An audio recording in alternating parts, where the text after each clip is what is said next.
Okay, praise be to the name of the living God. I want to thank you all. I want to thank God for everybody that has joined us, that has subscribed unto us. I want to thank God who has kept you up to now when you're still confessing that He is Lord. Thank you very much. Thank you for loving Him. Thank you for accepting Him. And thank you for always thinking about loving Christ. You know, in this life, there are things we must go with. There are things we must not go with. So it's very difficult to live in worldly things, and at times it is a problem to us to discern, because some people will say, no, I'm supposed to live in a holy land. No. There is no holy land. For in fact, I want to come to you to tell you this, that there's no holy land you're going to live into, because we're put together. But it is upon you to discern. You get it? It is upon you to discern what is good, what is bad, what is right, what is wrong. So when you come to before Christ, when you confess Christ, don't expect it that I'm going to live in a holy land. Even when you look at Israel, we take it to be a holy land, but it is comprised of different people. It is comprised of different things. So holiness dwells in you. Holiness dwells inside of me. So what you should do for you as a human being, for you as an individual, is to focus your mind on God.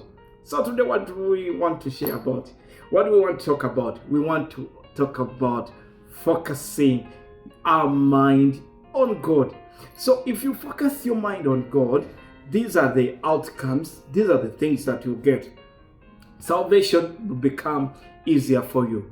So salvation will become sweet for you. You know, when you focus your mind on God, it will be a very steady thing for you to move on this world.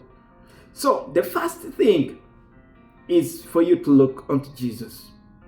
Yes, as we speak on focusing our mind on God, look unto Jesus.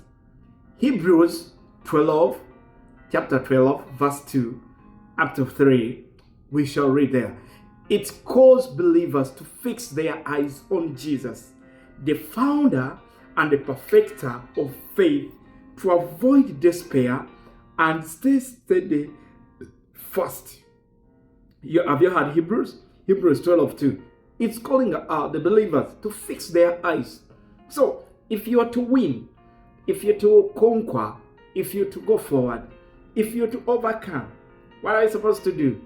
You're supposed to fix your eyes on Jesus. You're supposed to fix your eyes on the founder, the perfecter, because Jesus is the founder and the perfecter of faith. Worldly things can divert you and say, no, you know, this is the founder of this faith. No. Jesus is the founder and the perfecter of faith, to avoid despair and stay steadfast. So if you want to stay steadfast, if you want to stay on the lane of Christ, you should focus. You should put your eyes straight to Him. Because if you look like this, you're getting off the lane. Let's assume you're driving. All drivers know this. All drivers can witness me. Yeah? That when you're driving, you're supposed to be on the stair. You're supposed to look straight where you're going. So, for you to stay on the lane, for you to remain in salvation, for you to walk steadfast in salvation, you should focus all your mind.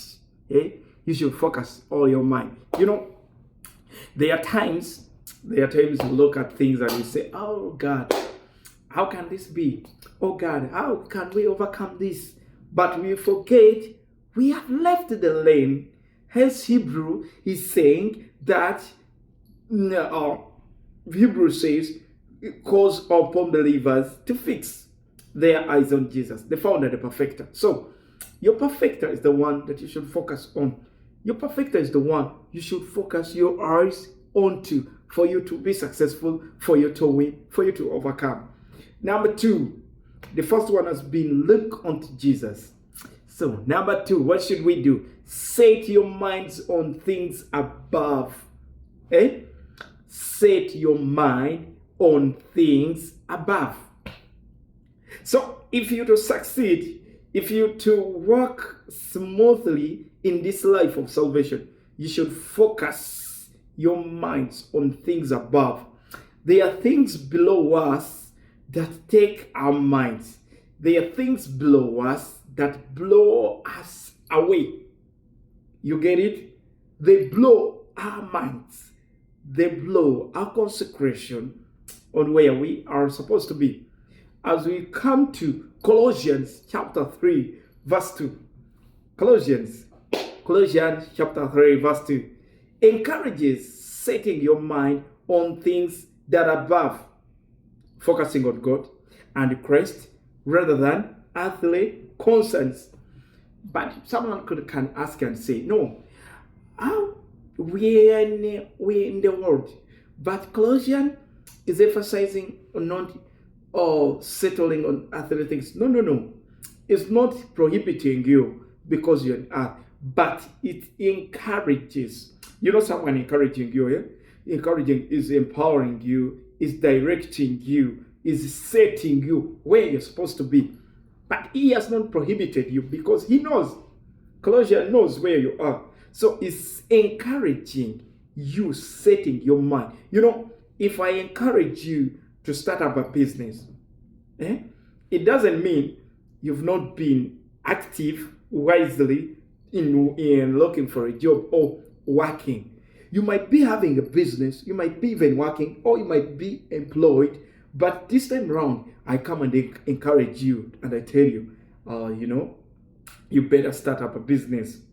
So, in this, that is Colossians, is encouraging us to set our minds on things that are above, focusing on God and Christ. Because if at all times, if you're thinking on things that are above, if you say today, okay, I'll set myself, I'll consecrate myself, and at least have a word of God in me, have a prayer in me, have Bible reading in me. That is focusing on God. That is setting yourself above things, above things. Not every time thinking, oh, forget they were, where is this concert going to happen? Where is this gig going to pay? Either you become party animals, this place, and the other place. But, my dear friend, let's focus.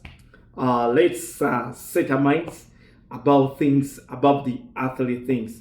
As Hebrews has said, is calling upon believers to fix their eyes on Jesus. Then Colossians, he has said, he is encouraging setting your mind on things that are above all. I love you so much.